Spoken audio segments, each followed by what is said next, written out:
it just took the load off having to come up with stuff. You had a frame. You weren't trying to be creative about everything. They're just riffing off of random words, but they already sound super realistic. People were putting context behind it by the end.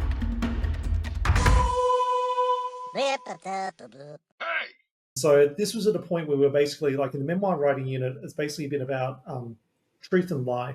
So the kids have been writing true stories about themselves, and then we also wanted to write a lie, and people would guess which was lie and which was true, like people outside the class. And so the challenge is, though, like how to write a lie that's not just like cheating.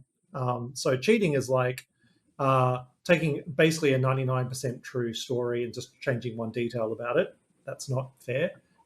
Taking somebody else's true story and just applying it to yourself, that's not fair either, just from a writing point of view, because you're not really having to make anything up.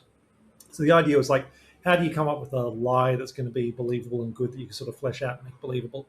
And it's actually really hard sometimes to come up with lies. So this was just a brainstorming game. So it's a list style game where you're just like trying to come up with lies about yourself. And it's 3 rounds. Like the first round is just off the dome. What are some lies you can think of? Round 2 is just generate a list of random words. And round 3 is take that list of random words and generate lies based on the random words. And so the exercise for the kids was to see, was it easier to come up with lies if you had some constraint, like the random word? It's basically all it is. So it should be pretty quick, pretty fun. Let's go. Whoa. So loud.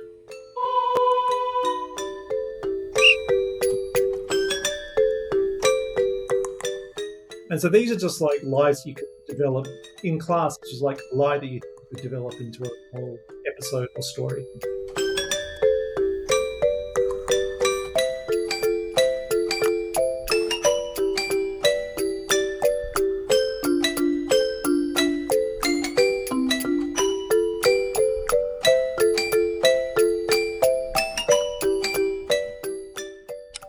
Does anyone else have does anyone else find their typing slow, or is it just me?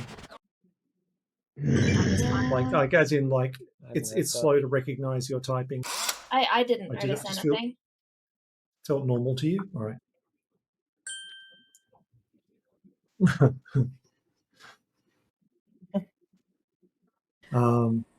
Saint Bernard dog is very funny.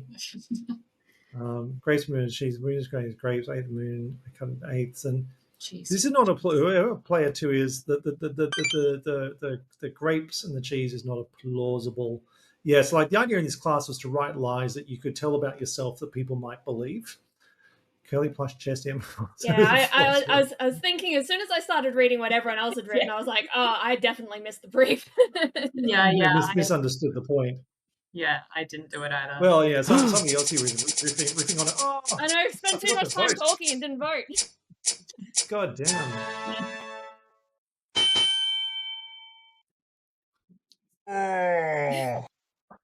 Wasn't expecting that.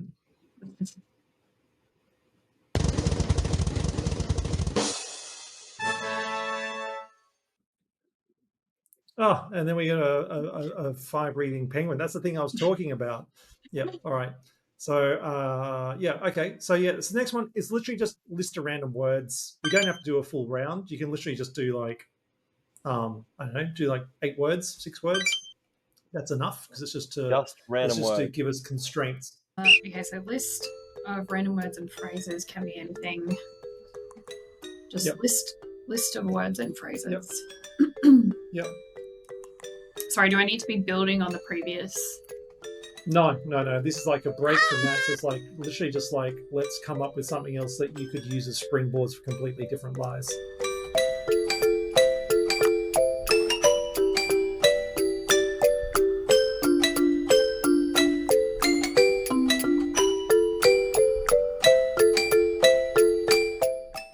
Oh yeah, the prompt was just an example of the image prompt is just like, hey, here's a funny thing that happened to a kid.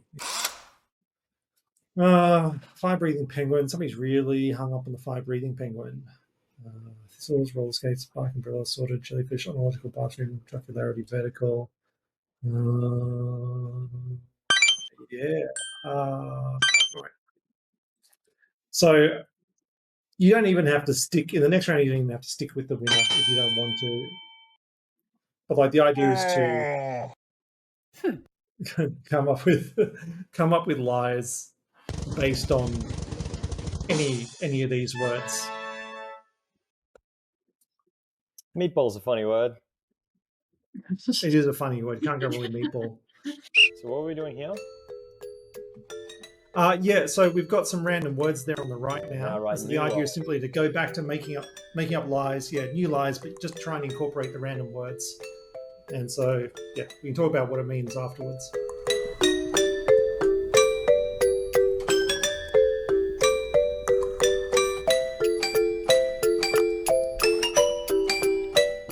Is it meant to be lies about us or just lies? Yeah, so in the class, this is meant to be a lie that you are presenting about yourself. So it's like, here's a thing that happened to me. I used to play tennis, and then here's another one. I'm Amy, and I fell off a motorbike in Thailand. Right. Mm-hmm. And the point of the game in class was for people to go, which one is the lie?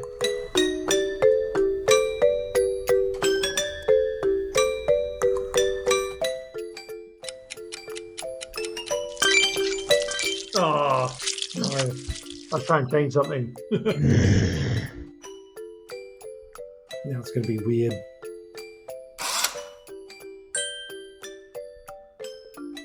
Yeah, like, they were meant to be plausible. Meatballs not for President Obama is not plausible. Troll. I did see a really big monkey kind of looked like him. Yeah, that's pretty close. That's pretty good. Yeah.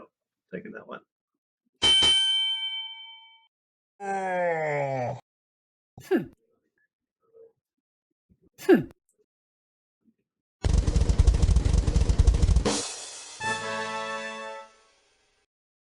Nice. Yeah, mine was meant to be, it started off as my last one was once we had a bat in the car, and then I decided to change to a lizard, but I only got halfway through changing it. So now we have a lizard in the car. Which doesn't make a whole lot of sense.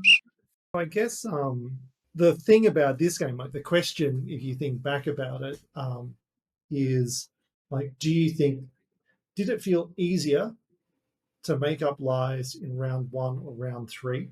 Round 3 for And me, were the definitely. lies better in round 1 or round 3? Those are the two questions. Yeah. So you thought it was easier to make them up in round 3, Kat? Yeah, just because it just took the load off having to just come up with stuff. Because I basically just kind of went down the list and was like, okay, what's a lie I can make up about pajamas? What's a lie I can make up about meatballs? Yeah. Whereas the first round is like, you don't have the thing that you're making stuff up about yet. You have to come up with that first, and then come up with the lie. Yeah. Which I think is why I went so absurd in the first round, because it's just so much easier to think of absurd things. I think that's the trick. It's like once you said, look, you can't literally just choose something from your life and tweak it, everything starts to collapse down. It starts to get really difficult. And so, yeah, I think being given these random things to just something to respond to is helpful. I think it's interesting that there's not a lot of difference in the volume of the 2 rounds. So like that's round 3. Everyone's written, I don't know, a fair bit. That's round 1. Everyone's written a fair bit. Again, like maybe the quality is not as good. As in, yeah, like a lot of them are maybe too exaggerated and things like that. That could also just be getting used to what the game is. But I felt psychologically that I didn't have to think nearly as hard in round 3. Yeah. You had a frame. You weren't trying to be creative about everything. You had a bit of a guideline, and also the rules were sort of don't do this, don't do that at the start, and then so you were thinking of things not to do, and then when we had some examples, you were thinking of, oh, how can I use that example? So it was easier to think of things to do rather than things not to do. Yeah, I think that's right. That's a really good point, because it's like, because they're random, they basically almost automatically take you out of the risk area. So it's like, well, because it's a random word, you're not automatically just going to choose something from your own life because you've got this random word that you've got to respond to. So, it's no longer just picking stuff that already exists but literally is just completely made up. And how do we feel about quality? Like if we look at if we look at the winners, like let's go round 1 and round 3. Let's go compare these winners for a second. I have plush curly chest hair. My last name is Fodsworth. I really like the current political climate. 7 years ago, I traveled to Antarctica and found previously undiscovered breed of penguin. Penguin breathes fire. Penguin only needs ice to live. Or last one, I was in my pajamas where I realized I was no longer in my bed, not even at home. I've been sleepwalking. One time I tried to make a record number of meatballs, miscalculated the recipe, and ended up with the meat swimming in milk and herbs. Bigfoot doesn't exist, but probably one time I did see a really big monkey that kind of looked like Bigfoot. It's like, I think what's funny is like they're just riffing off of random words, but they already sound like super realistic. They all just sound like genuine things. They're a lot more complex. Like, Yeah. in the first round, it's like, I have plush curly chest hair. It's like there's a few descriptive adjectives, but that's sort of it. Whereas like I was in my pajamas, but I realized I was no longer in my bed. Like it's describing a more complex event. And there was almost more like people were putting context behind it by the end. So I think it comes down to like it's almost like because you got this random word, you feel like you need to sell it in, and because you got to sell this random word in, you automatically start beefing it up with more detail. Whereas like the first time round, you're like, I'm literally just trying to get to the random word, and I'm just doing enough to kind of like establish it and then move on in some way. So anyway, but the kids, we did this in class, and like the kids, we didn't talk about it in great detail, but the kids definitely felt like the third one was easier as well. So that was interesting.